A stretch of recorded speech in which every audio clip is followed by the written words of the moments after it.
Vinga, primer de tot, doncs, presentació, digue'm quin càrrec fas dintre de l'equip i també quin equip representeu. Bé, som l'equip de concurs competició, un equip d'aquí de Lliçà d'Amunt, format per gent de la colla i, bueno, venim a córrer una mica l'experiència com cada any i a disfrutar-les com... Quin és el teu nom? Josep Maria. Josep Maria, quin càrrec fas? Josep Maria, què més? Perdona, Montero. primer cognom. Josep Maria Montero, perfecte, i dintre de l'equip, quin Soc rol el fas? cap d'equip. Cap d'equip, perfecte.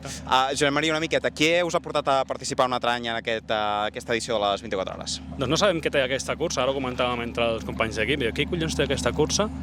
Que ens anima un any i un altre any a venir. Aquest és el nostre quart any, però, bueno, amb moltíssimes ganes, encara que ens falta un dels pilots per lesió, però moltíssimes ganes de poder acabar la cursa d'una manera digna. Acabar la cursa és l'objectiu principal? Tal qual, no hi ha més. Acabar la cursa. Ara esteu verificacions, en principi tot bé, tota la moto correcta? Sí, tota la moto correcta. Ara verificacions, després entrenos i res. La categoria Vall del Tenes, intentar poder, no sé, fer el que podem, intentar acabar. Molt bé, fantàstic, perfecte.